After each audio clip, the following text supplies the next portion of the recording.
پرواہ نہیں ہے. آگے فرماتے ہیں یا رسول اللہ, اللہ نے آپ کو ہر عیب سے پاک پیدا فرمایا ہے. اس کے آگے فرماتے ہیں خلقت مبرأ من کل عیب کأنک قد خلقت کما تشاء. اے میرے رسول, پروردگار نے کائنات میں ہر چیز کو پیدا کیا ہے, اپنی مرضی سے پیدا کیا ہے. آسمان کو بنایا ہے اپنی مرضی سے, زمین کو بنایا ہے اپنی مرضی سے, چاند کو بنایا ہے اپنی مرضی سے, سورج کو بنایا ہے اپنی مرضی سے. آسمان اور زمین کے درمیان جتنی چیزیں ہیں ہر چیزیں میرے رسول اللہ نے اپنی مرضی سے پیدا کیا ہے. اگر میں یہ کہوں آدم کو پیدا کیا اللہ نے اپنی مرضی سے, حضرت نوح کو پیدا کیا اپنی مرضی سے, حضرت ابراہیم کو پیدا کیا اپنی مرضی سے, حضرت عیسیٰ کو پیدا کیا اپنی مرضی سے, کم و بیش 1,24,000 یا 2,24,000 انبیاء کرام اس خاندان کی پر تشریف لائے. اللہ نے ہر نبی کو اپنی مرضی سے پیدا کیا ہے. لیکن باری آئی جب میرے رسول کی, باری آئی جب آمنہ کے لال کی, باری آئی جب احمد مختار کی, باری آئی جب رسولوں کے سردار کی, تو میرے پروردگار نے فرما دیا اے محبوب کائنات کو میں نے اپنی مرضی سے پیدا کیا ہے, مگر محبوب میں تمہیں تیری مرضی سے پیدا کرنا چاہتا ہوں. تو جس مرضی میں جس طرح تو پیدا ہونا چاہتا ہے تو اسی طرح پیدا ہو جاؤ. اس لیے حضرت حسان کہتے ہیں وَأَحْسَنُ مِنْكَ لَمْ تَرَ قَطُّ عَيْنِي وَأَجْمَلُ مِنْكَ لَمْ تَلِدِ النِّسَاءُ خُلِقْتَ مُبَرَّأً مِنْ كُلِّ عَیْبٍ کَأَنَّکَ قَدْ خُلِقْتَ کَمَا تَشَاءُ. اے میرے رسول, آپ کو اللہ نے ویسے ہی پیدا کیا جیسا آپ پیدا ہونا چاہتے تھے. نعرے تکبیر, نعرے تکبیر, نعرے رسالت, نعرے رسالت. جشن دستار بندی, جشن دستار بندی علامہ و مولانا مفتی افسر صاحب چشتی, علامہ و مولانا مفتی افسر صاحب چشتی. نعرے تکبیر, نعرے رسالت. اس لیے حضرات گرامی, اللہ نے میرے رسول کو میرے رسول کی مرضی سے پیدا کیا. اور یہ بات سمجھتے چلیے یہ کسی کے لیے اور نہیں ہے, یہ صرف میرے رسول کے لیے ہے, آپ ہمارے رسول کے لیے ہے, یہ کسی اور کے لیے خاص نہیں ہے. یہ میرے پیغمبر کے لیے خاص ہے, یہ اس پیغمبر کے لیے خاص ہے جس پیغمبر کے ہم اور آپ امتی ہیں. اسے بھی ہمیں بھی فخر کرنا چاہیے کہ اللہ نے جس محبوب کا مقام اتنا اونچا کر دیا ہے, اللہ نے اسی محبوب کے امت میں ہم اور آپ کو پیدا فرما دیا ہے. آؤ میں آپ کو بتاتا چلوں آپ کا مقام کیا ہے, آپ کا مرتبہ کیا ہے, آپ کی شان کیا ہے, آپ کی بلندی کیا ہے. اللہ اکبر. میرے رب ارشاد فرماتا ہے اے میرے محبوب, اے میرے محبوب کی امت تم سب سے بہترین امت ہو. اللہ اکبر. اے پروردگار ہم بہترین کیوں ہیں, اے میرے مولا ہم بہترین کیوں ہیں. آپ ہمیں بہترین کہہ رہا ہے, پروردگار ہم سب کو بہترین کہہ رہا ہے. اے میرے مولا بہترین کی وجہ کیا ہے, کیا ہم علماء کرام اس لیے بہترین ہے, کہا نہیں. کیا حافظ قرآن اس لیے بہترین ہے, کہا نہیں. کیا حجاج کرام اس لیے بہترین ہے, کہا نہیں. کیا تم اچھے سماج میں پیدا ہو گئے اس لیے بہترین ہے, کہا نہیں. مولا بہترین ہونے کا سبب کیا ہے, پروردگار ہم تو گنہگار ہیں مگر تو کہہ رہا ہے بہترین ہے. مولا ہم تو سیاکار ہیں مگر تو کہہ رہا ہے بہترین ہے. مولا ہم تو خطا کار ہیں مگر تو کہہ رہا ہے بہترین ہے. مولا نمازیں تو ہم نہیں پڑھتے ہیں مگر رب کہتا ہے تو بہترین ہے. روزہ ہم نہیں رکھتے ہیں, رب کہتا ہے تو بہترین ہے. زکاتیں ہم نہیں دیتے ہیں, رب کہتا ہے تو بہترین ہے. مولا بہترین ہونے کا سبب کیا ہے, کہ نماز پڑھنے سے بہترین, علم حاصل کرنے سے بہترین, حافظ بننے سے بہترین. رب کہے گا نہیں بہترین کا سبب یہ نہیں ہے. مولا پھر بہترین کا سبب کیا ہے, تو اللہ فرماتا ہے ارے تم بہترین اس لیے نہیں ہو, تیرے اعمال کے بنیاد پر بہترین نہیں ہو. مولا بہترین کیوں, تو رب فرماتا ہے اس لیے بہترین ہو کہ بہترین نبی کے امت میں پیدا کر دیا. سبحان اللہ, سبحان اللہ.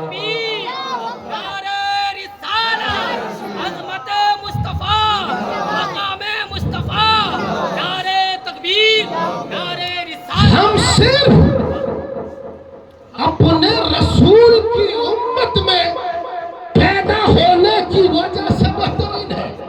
ہمیں اپنا مقام پتا نہیں,